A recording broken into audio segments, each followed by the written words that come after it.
A'udzubillahi minasyaitonirrajim. Bismillahirrahmanirrahim. Teman-teman, beberapa pekan yang lalu atau sekitar 3 mingguan yang lalu, kita sempat heboh ya mengenai salam-salaman dengan yang bukan mahram. Salah satu kiai yang pernah saya reaction di situ yang mengakibatkan ada beberapa santri yang tidak terima lalu memberikan tindakan-tindakan yang tidak semestinya sebagai santri melakukan hal seperti itu.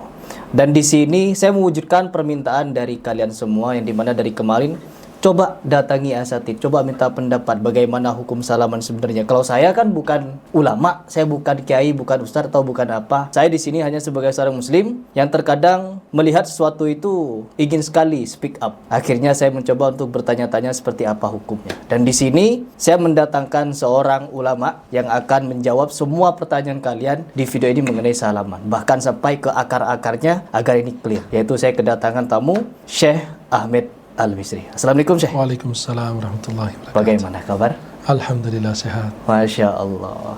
Antum dari beberapa hari yang lalu sibuk ini. Masya Allah. Anda kan sudah lama ini pengen membicarakan ini, cuman antum waktunya belum terkejar dengan Anda. Nah ini banyak sekali pertanyaan Syekh. Yang pertama yaitu mengenai hukum berjabat tangan dengan yang bukan mahram. Bismillah, alhamdulillah, wassalatu wassalamu ala rasulillah wa alihi wa sahbihi wa man wala. Para pemirsa dimanapun anda berada, saya mencintai kalian semua karena Allah. Semoga Allah senantiasa mempertemukan kita di dunia dalam taat dan di akhirat di surganya Allah subhanahu wa ta'ala. Amin. Kita dalam Islam ini ada beberapa sumber yang menjadi rujukan kita atau sumber dalam syariat Islam. Pertama Quran, yang kedua hadis, yang ketiga ijma', yang keempat qiyas. Itu di 4 sumber ini yang menjadi kesepakatan para ulama 4 mazhab. Dengan setiap mazhab itu punya tambahan-tambahan seperti ada istihsan, ada istishab, ada masalih mursalah, ada amal ahli Madinah dan lain sebagainya. Menurut pandangan mazhab 4 mazhab masing-masing. Di dalam Islam ini kita punya rujukan, punya panutan, teladan adalah Rasulullah SAW. Betul. Sebagaimana Allah berfirman, laqad kana lakum fi rasulillahi uswatun hasanah. Sungguh terdapat pada diri Rasulullah suri tauladan yang baik. Maka orang beriman pasti senantiasa mengikuti teladannya. Ittiba kepada Rasulullah SAW. Dan dalam Al-Quran juga banyak ayat. Istajibu lillahi wal rasuli idza da'akum lama yuhyikum. Kita penuhi seruan Allah dan Rasulnya apabila apa yang diajak oleh Rasulullah SAW akan memberikan kehidupan yang terbaik untuk kita dan hal yang bermanfaat buat kita. Dan tidak ada satu jalan kebaikan kecuali ditunjukkan oleh Rasulullah, diberitahukan. Tidak ada jalan kebaikan semua kecuali dari Rasulullah SAW. Karena Rasulullah dipinta oleh Allah, ya ayyuhar rasulu balligh ma unzila ilaika min rabbik wa illam taf'al fama balaghta risalat. Hai Rasul, sampaikan apa yang Allah turunkan kepadamu. Jika kau tidak sampaikan, maka itu dianggap sebagai pengkhianat. Dan Rasulullah tidak. Di antara sifat para nabi dan rasul adalah tabligh, menyampaikan. Kemudian ada juga dalam firman Allah, qul in kuntum tuhibbunallah fattabi'uni yuhibbukumullah wa yaghfir lakum dzunubakum wallahu ghafurur rahim. Katakanlah wahai Muhammad, in kuntum tuhibbunallah, apabila kalian mencintai Allah, ikutilah aku, ittiba' kepada Rasulullah, mencontohkan apa yang dilakukan Rasulullah, mau berucap dengan cara yang terbaik, mau tidur dengan cara yang terbaik, mau bermakan, berjalan dan lain sebagainya, semua kehidupan Rasulullah kita ikuti SAW. Betul. Kemudian ada juga ayat yang menjadi rujukan besar adalah wa ma kana lil mu'minin wala mu'minatin idza qada Allah wa rasuluhu amran ay yakuna lahumul khiyaratu min amrihim wa man ya'si Allah wa rasulahu faqad dhalla dhalalan mubina. Surat Al-Ahzab ayat 36. Artinya, kalau Allah dan Rasulnya sudah memberikan keputusan untuk kita, maka sebagai orang mukmin dan mukminah tidak ada pilihan. Tidak kita bilang, oh pilihan saya lebih bagus, menurut saya lebih bagus, pendapat saya lebih bagus. Tidak. Karena kalau udah ada keputusan dari Allah dan Rasulnya, sebagai orang beriman, sami'na wa ata'na. Kami dengar, kami taat, walaupun tidak ada hikmah yang kami tahu. Karena semua itu yang Allah anjurkan dan Nabi anjurkan pasti ada hikmahnya. Betul. Kita diberitahukan atau tidak diberitahukan, kami ittiba, dan kami dalam ibadah kami mengikuti Rasulullah sallallahu alaihi wasallam. Kemudian ada firman Allah, wa ma yantiqu 'anil hawa in huwa illa wahyun yuha. Nabi SAW tidak melakukan sesuatu dari keinginan atau dari dirinya, pasti semua melainkan dari wahyu. Ada sebuah hadis yang unik sekali dan hadisnya luar biasa. Hadis riwayat Abu Dawud dari Jabir bin Abdullah. Diriwayatkan Abu Dawud dalam Sunan dari Jabir bin Abdullah. Nabi SAW ketika duduk di atas mimbar, Nabi SAW mengatakan kepada para sahabat, ijlisu, duduklah kalian. Fasami'a dzalika Abdullah bin Mas'ud fajalasa ala babil masjid. Pada saat Nabi mengatakan duduklah semua. Abdullah bin Mas'ud lagi berdiri di pintu masjid atau baru masuk, langsung duduk di tempat. Saking mereka taat kepada Nabi SAW. Maka pada saat dilihat oleh Rasulullah, faqala ta'ala ya Abdullah bin Mas'ud. Saking mereka ittiba' kepada Nabi, taat kepada Rasulullah, Nabi bilang duduk, dia sedang berdiri di depan pintu masjid, langsung duduk di tempat. Ya karena mereka taat kepada Rasulullah SAW. Maka kalau terkait dengan panutan Rasulullah SAW, semua yang dilakukan Rasulullah itu yang terbaik. Dan tidak ada panutan bagi kita kecuali Rasulullah SAW. Manusia yang mulia, ma'asum sallallahu alaihi wasallam, utusan Allah untuk kita. Nah, terkait dengan masalah yang beredar atau sedang masalah yang mungkin viral, mungkin seorang guru bersama muridnya, ya, atau dan lain sebagainya, teman bersama teman di kantor, dan lain sebagainya bersama saudara yang bukan mahram kita. Saya ingin menyampaikan beberapa hal. Tidak ada khilaf yang saya tahu di antara para fuqaha, ya, di antara para fuqaha 4 mazhab bahwasannya dilarang dan diharamkan berjabat tangan dengan perempuan yang bukan mahram kita. Insyaallah. Idza kana syabah mushtaha. Apabila dia masih muda dan dia bisa membangkitkan syahwat kita. Itu juga pernah saya terapkan dulu, Syekh. Iya. Ketika saya belum ngaji ya, belum benar-benar ngaji. Jadi di perguruan anak itu, ketika latihan silat, sentuh-sentuhan, pegang-pegangan, ikhtilat, salam-salaman itu sudah biasa. Iya. Tapi ketika anak sudah mulai mengaji, belajar, oh ini enggak benar deh. Akhirnya saya buat pengumuman yang tegas untuk latihan laki-laki perempuan dipisah. Terus tidak boleh pegang-pegangan, sentuhan, tidak boleh khitilat, apalagi salaman. Iya, itu kan lebih bagus dan lebih aman. Jadi kita tidak tahu, yang saya tahu bahwa tidak ada khilaf antara para fuqaha 4 mazhab bahwasannya alal man'i wat tahrim, dilarang dan diharamkan. Dilarang dan diharamkan. Iya, dilarang dan diharamkan berjabat tangan dengan perempuan yang bukan mahram apabila dia masih muda. Terus bagaimana dengan yang tua? Nanti kita akan bahasnya. Berjabat tangan dengan perempuan yang menggunakan pembatas. Pembatas juga? Iya, karena kita akan poin satu-satu. Jadi kita mau menyampaikan hadis-hadis Nabi dulu, dalil-dalilnya, baru tanggapan ulama 4 mazhab. Nah, ada hadis dari Ma'qil bin Yasar radhiyallahu an, qala Rasulullah SAW, dari Ma'qil bin Yasar, Nabi bersabda, la an yut'ana fi ra'si ahadikum bi mikhyatin min hadid khairul lahu min an yamassa mar'atin la tahillu lah. Hadis ini diriwayatkan oleh Ar-Ruyani dalam Musnad, Tabarani dan Al-Baihaqi dan lain sebagainya. Dan Imam Al-Manawi dalam At-Taisir Syarh Al-Jami' As-Saghir mengatakan sanadnya sahih dan disahihkan oleh Al-Albani juga. Nah, Nabi SAW mengatakan lebih bagus kau ditusuk di kepalamu dengan jarum dari besi, itu lebih ringan dengan berjabat tangan dengan perempuan yang bukan mahram.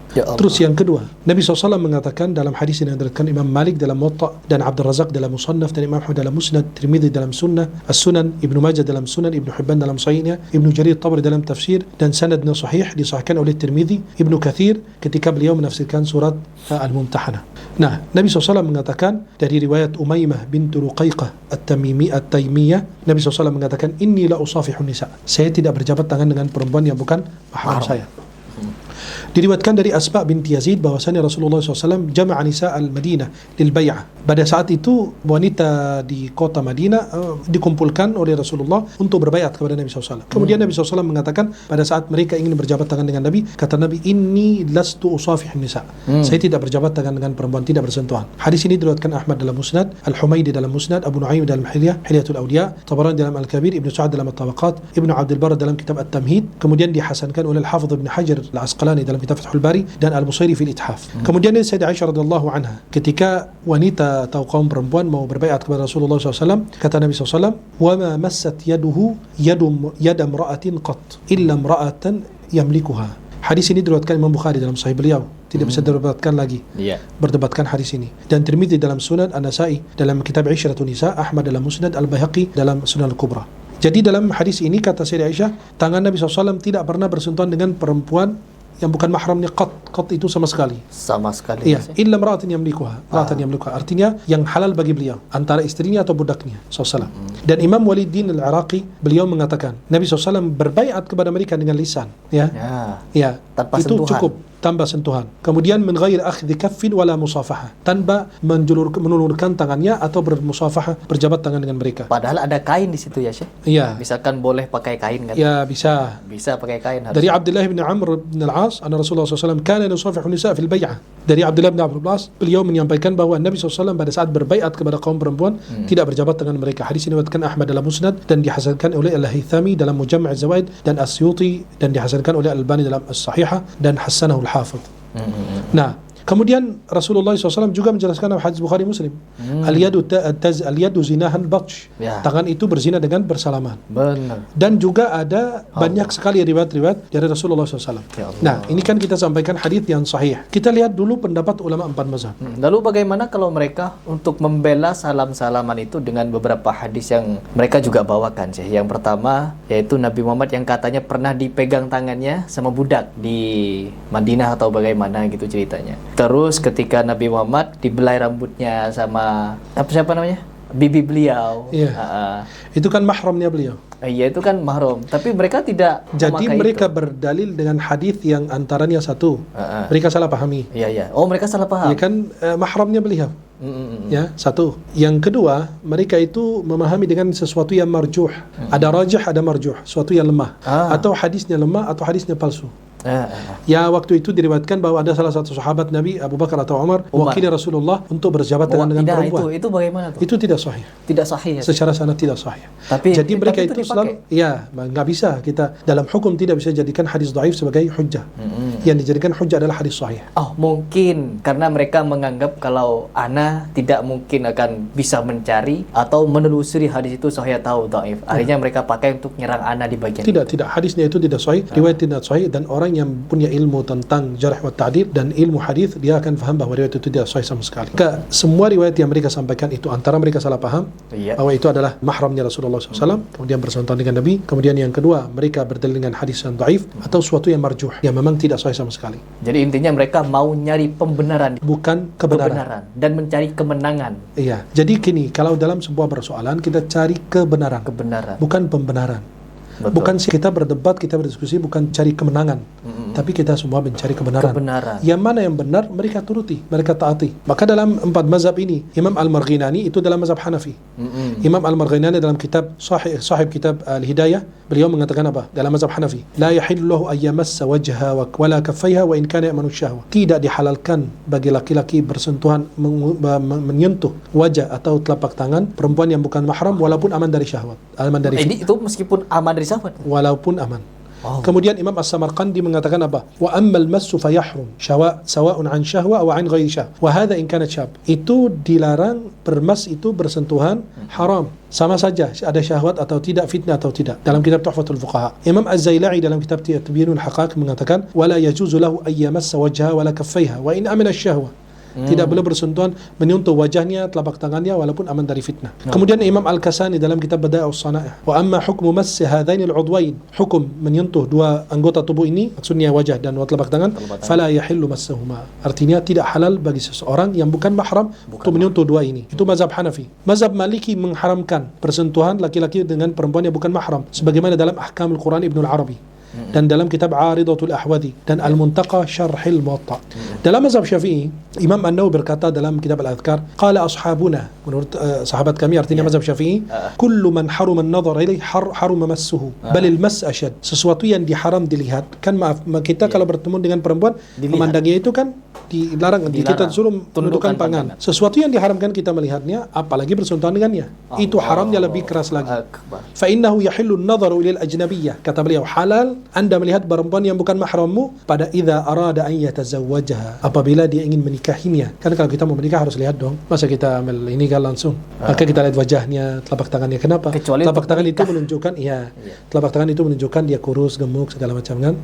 Wajahnya menunjukkan kecantikannya dan lain sebagainya. Betul. Maka dan halul bai' wa syara, dalam jual beli. Kalau jual beli kan nggak mungkin Bu begini gitu kan, nggak mungkin. Nah, maka kita melihatnya jual beli. Tapi meskipun melihat seperti itu dilarang memegang, nyentuh. Ya, tidak boleh. Wala yajuzu massuha fi syai'in min dzalik. Walaupun juga demikian tidak boleh bersentuhan dengannya.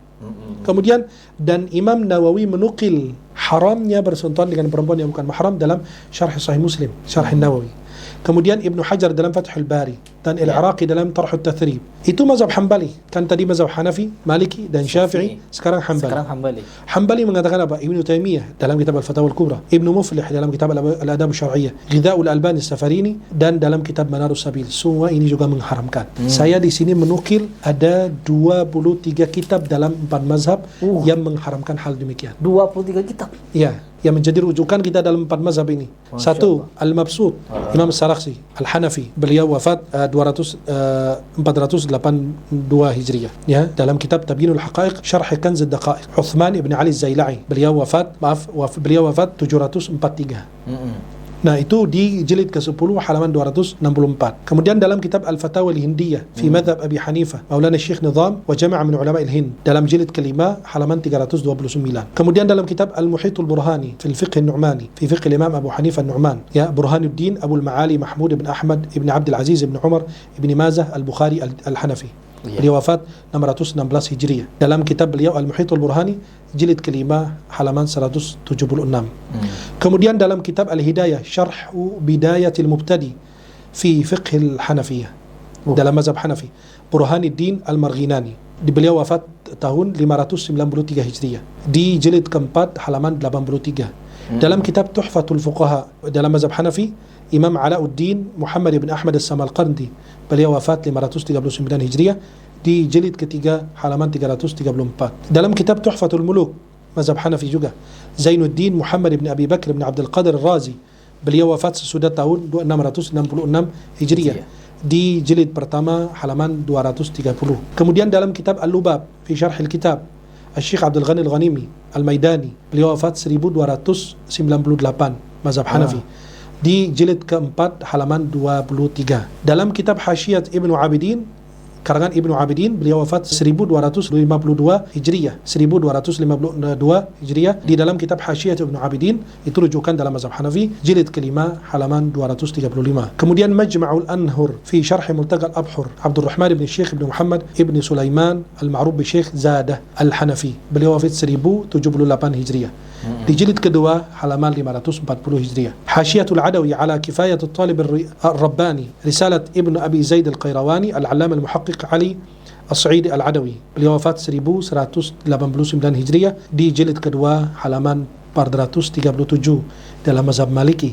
Tadi mazhab Hanafi, di mazhab Maliki. Al-Muntaqa Syarh Muwatta Malik Al-Qadi Abul Walid Sulaiman ibn Khalaf ibn Sa'ad ibn Ayyub Al-Baji, beliau wafat 494 Hijriah, jilid ke-7 halaman 308. Kemudian dalam kitab Mawahibul Jalil li Syarh Mukhtasar Khalil lil Hattab, kitab masyhur dan ma'ruf bagi orang-orang yang belajar mazhab Maliki, beliau wafat 954 Hijriah dalam kitab Mawahibul Jalil Syarh Mukhtasar Khalil, jilid ke-3 halaman 356. Aridatul Ahwadi ala kitab Tirmidzi Ibn Al-Arabi, ya, beliau wafat 543 Hijriah.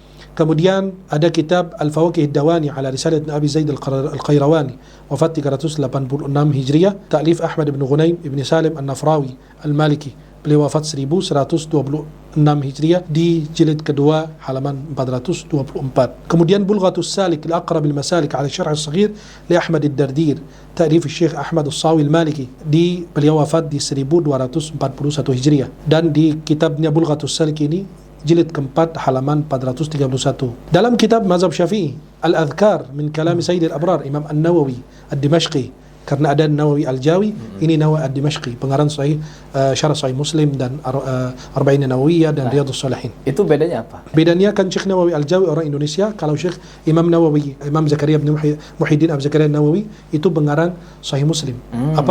Syarah Sahih Muslim. Dan beliau punya kitab Riyadhus Shalihin yang masyhur, yang kitab Imam Nawawi, biar orang enggak campur adukan antara dua-duanya.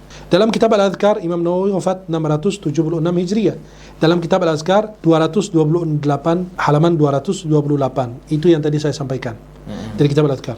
Kemudian dalam Syarah Sahih Muslim Lin Nawawi, Imam Nawawi, jilid 13 halaman 10. Fathul Bari Syarah Sahih Bukhari, Imam Ibn Hajar Asqalani, wafat 852 Hijriah di jilid ke-11 halaman 46. Kemudian dalam mazhab Hambali, ini kan tadi udah mazhab Hanafi, Maliki dan Syafi'i, sekarang mazhab Hambali.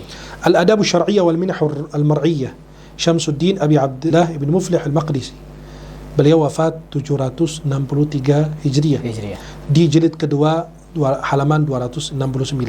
Kemudian dalam kitab Kifayatul Talib Ali ibn Khalaf Al-Munufi Al-Maliki Al-Misri, ya. Kemudian ada dalam kitab Kasyaful Qina', ya, yang tadi kitabnya mazhab Maliki, yang ada dalam kitab Kasyaful Qina' Anil Iqna' Mansur ibn Yunus Al-Buhuti Al-Hanbali, beliau wafat 1051 Hijriah di jilid kedua halaman 154. Kemudian Matalib Ulin Nuha fi Syarh Ghayatul Muntaha Ya. Kemudian di dalam kitab Ghidha'ul Albab, Syarh Manzumat al-Adab Muhammad ibn Ahmad ibn Salim As-Safarini Al-Hambali, beliau wafat 1188 Hijriah di jilid 1 halaman 325.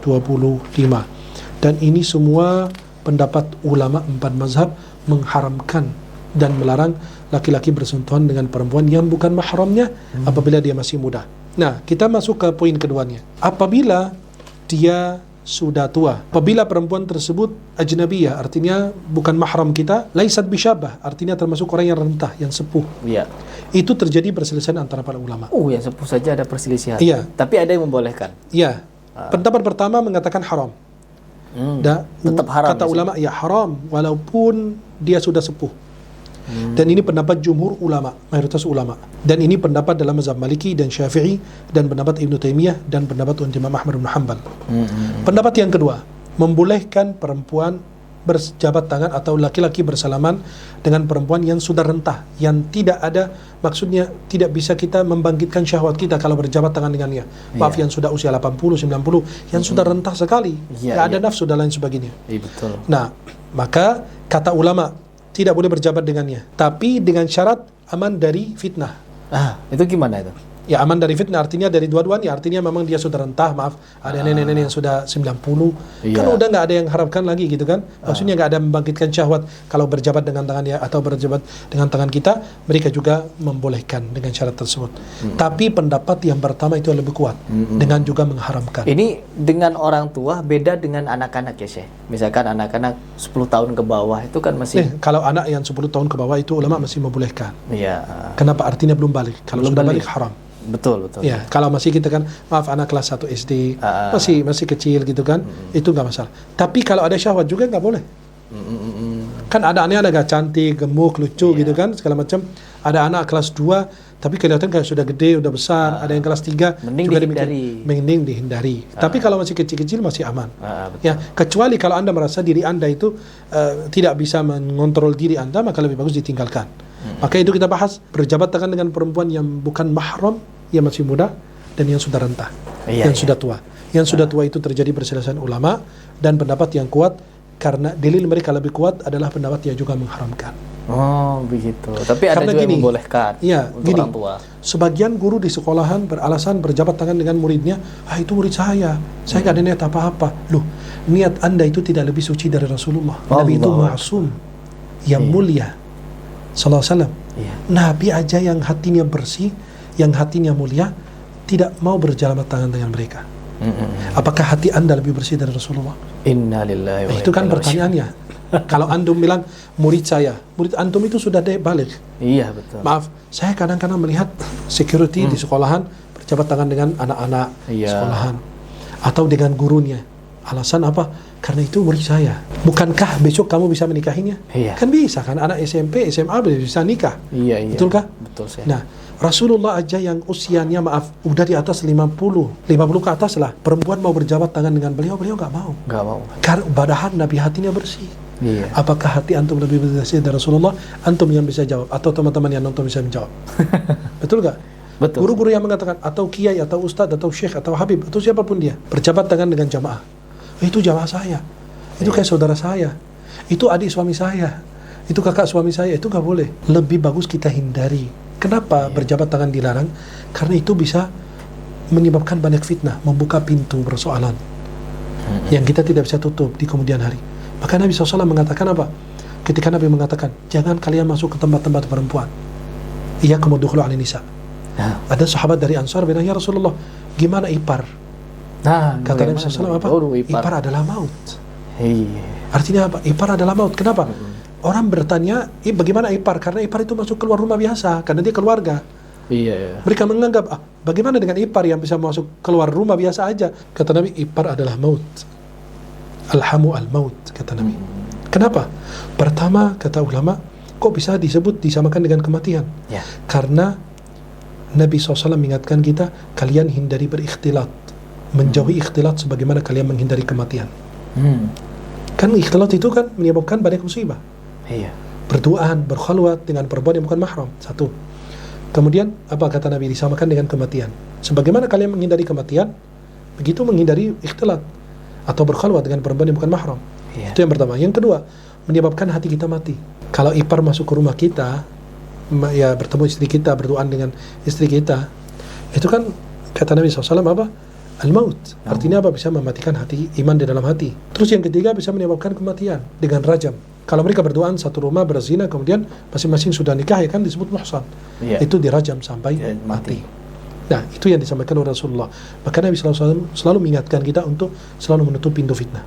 Kan tadi berjabat tangan dengan perempuan yang bukan mahram, kemudian yang masih muda, kemudian berjabat tangan dengan yang sudah renta, yang sudah tua, dan kita sudah tahu pendapat para ulama. Kemudian yang ketiga, berjabat tangan dengan perempuan yang bukan mahram tapi menggunakan pembatas. Nah, itu bagaimana, Syekh? Nah, tidak ada khilaf antara para fuqaha bahwasanya hal tersebut juga diharamkan. Ya, haram, Syekh? Ya, muda atau tua. Muda atau tua meskipun menggunakan pembatas? Walaupun menggunakan pembatas. Haram? Betul. Nah, ulama berbeda pendapat tentang berjabat laki dengan perempuan yang bukan mahram min wara'i hail. Ya, kalau tadi kan walaupun pakai pembatas nggak boleh. Tapi yang mereka berdebatkan itu apabila berjabat tangan dengan perempuan yang bukan mahram, apabila aman dari fitnah. Tidak ada fitnah. Nah, gimana tuh? Tidak ada fitnah maksudnya? Ya, tidak ada membangkitkan syahwat dan lain sebagainya. Aman dari fitnah gitu. Masih aman-aman aja kata mereka. Aman. Nah, itu terjadi perselisihan para ulama dua pendapat. Yang pertama, pendapat yang mengatakan mamnu', dilarang secara mutlak, walaupun menggunakan pembatas. Dan ini pendapat Imam Ahmad bin Hanbal. Ini salaman saja ya? Iya. Bagaimana salaman, kalau tapi sampai menggunakan, dicium? wah itu nggak boleh. Sampai apalagi, dicium? Nggak boleh. Meskipun pakai kain? Bersalaman aja masih dilarang, apalagi sampai dicium. Dibolak-balik, Syekh? Apalagi bolak-balik. Tambah nikmatnya. Oh, Masya Allah, nikmat bagi dia ya. Nah, jadi Imam Ahmad bin Hanbal melarang secara mutlak. Kemudian pendapat kedua mengatakan boleh, ya. Dan itu pada saat aman dari fitnah. Dan ini pendapat mazhab Syafi'i, dan pendapat yang kuat dan rajih adalah yang melarang karena dalilnya lebih kuat. Ini sebatas salaman ya, Syekh. Kalau sudah sampai dicium sampai itu cium tangan mutlak, itu ya? kan nggak boleh, artinya fatal. Jadi seorang ulama, seorang guru berusaha menjaga jamaahnya dari hal yang tidak terridai Allah. Dia sebagai panutan, sebagai contoh yang baik untuk mereka. Maka dia wajib mendidik mereka menjadi lebih bagus, mentaati Allah dan Rasulnya, meneladani akhlak Rasulullah. Dia walaupun makruh, wajib dia juga hindari, karena dia seorang ulama, beda dengan orang awam, orang biasa. Betul. Nah, dan ulama yang mengharamkan berjabat tangan dengan perempuan itu ulama masyhur. Pertama di antaranya Dr. Abdul Halim Mahmud, Grand Sheikh Al-Azhar, dalam fatwa beliau. Oh ya? Iya, Grand Sheikh Al-Azhar mengharamkan beliau. Kemudian yang kedua, Syekh Al-Albani mengharamkan. Syekh Al-Albani? Iya, Syekh bin Uthaymin, Syekh Al-Fawzan, Syekh bin Baz, Dr. Abdul Karim Zaidan, masyhur, salah satu ulama besar. Dr. Al-Buti, Syekh Atiyah Saqar, salah satu ulama Al-Azhar, sudah wafat rahimahullah. Ini mereka semua mengharamkan juga. Masya Allah. Nah, yang menimbulkan persoalan bolehnya berjabat tangan dengan perempuan yang bukan mahram, yang kami tahu yang pertama kali menyampaikan hal demikian adalah Syekh Taqiyuddin An-Nabhani. Itu menggunakan kain? Enggak, berjabat tangan langsung. Oh, dia membolehkan? Iya. Dia berdalil pakai apa? Dia nanti, beliau itu pendiri Hizbut Tahrir. Ya udah jelas. Pendiri Hizbut Tahrir. Memang ulama mengatakan tidak ada salaf maupun khalaf, tidak ada ulama dahulu maupun ulama belakangan yang berpendapat seperti beliau. Beliau menyampaikan itu dalam dua kitab, An-Nizam Al-Ijtima'i fil Islam, dan kitab kedua Asy-Syakhsiyah Al-Islamiyah. Beliau pendiri Hizbut Tahrir. Nah, beliau mengatakan bahwa boleh. Semua dalil beliau itu disalahpahami. Atau nas-nas marjuh yang bukan sahih, yang bukan kuat, atau berdalil dengan hadis dhaif, dan beliau mengabaikan hadis yang sahih. Sedangkan hadis sahihnya sudah banyak. Minimal satu hadis aja yang dia dalam Sahih Bukhari. Ya, anggaplah yang lain bermasalah kan? Kalau menurut versi mereka, dalam Sahih Bukhari, Sayyidah Aisyah mengatakan Nabi tidak pernah bersunatan dengan perempuan yang bukan mahram sama sekali, kecuali yang halal bagi beliau. Itu orang bisa saja salah paham atau memang pahamnya yang salah. Betul. Karena dalilnya yang dia pakai hadis yang dhaif, seperti Sayyidina Umar wakil Rasulullah itu hadisnya cacat. Itu bermasalah. Hadis cacat dipakai, maka akalnya pun ikut cacat ya. Nah, maka akal itu yang didahulukan adalah wahyu, baru akal. Wahyu itu adalah apa? Al-Quran dan Sunnah. Setuju. Ya. Setuju saya. Jadi maaf, Rasulullah tidak kerjakan, para sahabat tidak lakukan. Ya. Ya, mereka adalah orang-orang mulia. yang pada saat itu mereka tidak kerjakan, maka lebih bagus kita tinggalkan. Bahkan keempat Mereka mazhab, adalah orang-orang mulia, keempat mazhab pun tidak mengerjakan. tidak mengerjakan, dan mereka juga mengharamkan. Jadi gini, orang pada saat kita sampaikan dalilnya, pendapat para ulama, kalau orang yang berilmu, dia akan kembali kepada kitab-kitab 20 kitab yang saya sebutkan tadi. Iya. Dia akan rujuk kembali, baca. Kalau dia dulu keliru, dia perbaiki.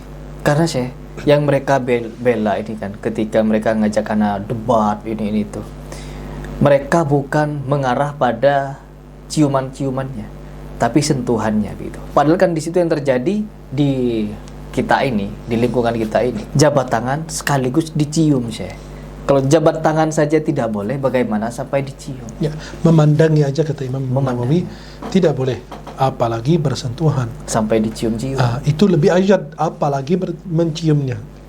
Ya Allah.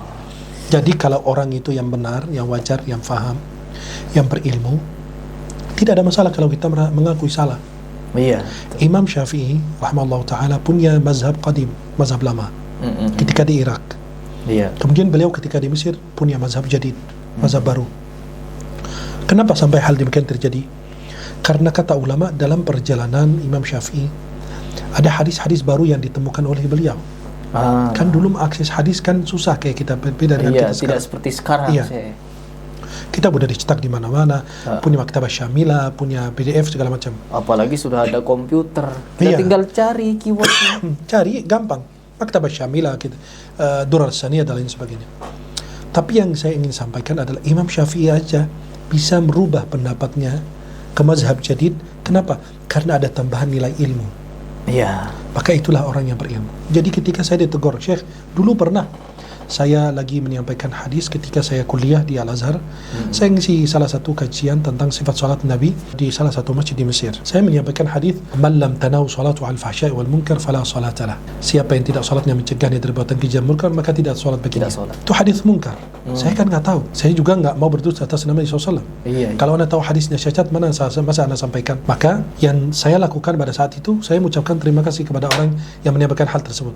Dia selesai dari kajian itu, dia print saya dan dia berdua gitu, nggak di depan umum atau pada saat lagi menyampaikan kajian, biar tidak mempermalukan, dan itu nasihat yang bagus, yang tulus. Akhirnya dia datang samperin saya, "Syekh Afwan, tolong ditathabut ya, berhati-hati hadis yang antum sampaikan, karena tadi hadis yang sampaikan itu cacat gini-gini."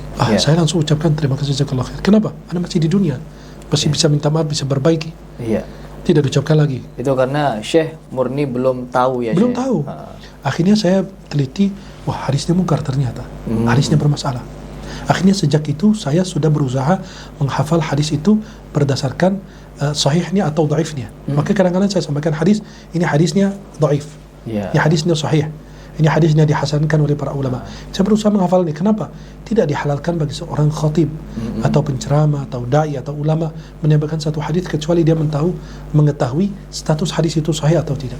Iya. Karena kan kita berdusta atas nama Nabi. Beda halnya kalau orang itu sudah tahu tapi masih mengajarkan yang tidak-tidak. Itu yang Allah maafkan kita dan maafkan beliau pada saat kita tahu. Imam Syafi'i mengatakan, "Idza shahhal haditsu fa huwa madhhabi." Apabila hadis itu sah, maka itu mazhabku.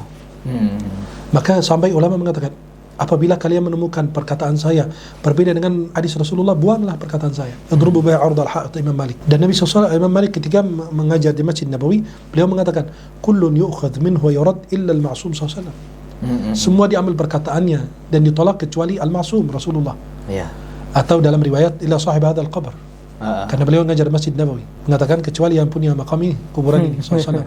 Artinya apa? Ulama dahulu kalau ditegur, diingatkan, mereka langsung menerima, bahkan mengucapkan terima kasih, jazakallahu khairan, sudah mengingatkan saya. Kenapa? Biar tidak larut dalam berdusta atas nama Rasulullah, dan yang kedua tidak mengajarkan kesesatan. Betul. Maka teman-teman yang menghujat, mungkin pada saat mereka menghujat, mungkin dalil-dalil mereka yang mereka punya adalah dalil itu. Iya. Dan mereka belum tahu. Kita berhusnudzan. Iya. Sebagai muslim harus berhusnudzan kepada saudaranya. Tapi kalau kita sudah beritahu kepada mereka kalau hadis ini bermasalah, ini dhaif, ini maudhu, tapi mereka masih kekeh dengan keyakinannya, gimana? Ya berarti kita doakan hidayah. Kan gak ada pilihan lagi. Iya. Benar kan? Daripada la takunu 'ala syaitan 'ala akhum, jangan menjadi penolong syaitan atas saudaramu. Ya kita doakan hidayah. Mudah-mudahan Allah kasih hidayah. Yang penting ya udah, kami udah terangkan, kami udah jelaskan, terserah dirimu mau lakukan atau tidak, itu hakmu, up to you gitu kan, terserah. Tapi nanti saya punya kewajiban untuk menyampaikan. Nabi bersabda dalam hadis Muslim dari Abu Hurairah, kewajiban orang muslim bagi orang muslim itu ada 6. Di antaranya idza stansahaka fansahlah. Apabila dia minta nasihat, kita nasihati. Kalau dia belum juga, kita nasihati. Ad-dinu nasiha, agama adalah nasihat. Betul. Ya, lillahi wa rasulihi wa kitabihi wa limatul muslimin wa ammatihim. Sesama muslim saling menasihati, wa tawassaw bil haqq wa tawassaw bis sabr. Maka kita tawassaw bil haqq, ya dan tawassaw bis sabr, sabar dalam menghadapi orang-orang seperti itu. Ya, tapi kita doakan hidayah. Kita bilang, kita ini bukan mencari kemenangan, tapi mencari kebenaran. Betul. Jika aku salah, apa yang saya sampaikan, silakan sampaikan, tapi berdasarkan data yang saya sampaikan. Kenapa ini anak nulis? Biar tidak salah. Tidak atau tidak menyebut ini perkataan ulama fulan, ternyata bukan perkataan yang lain. Dan anak sudah sampaikan.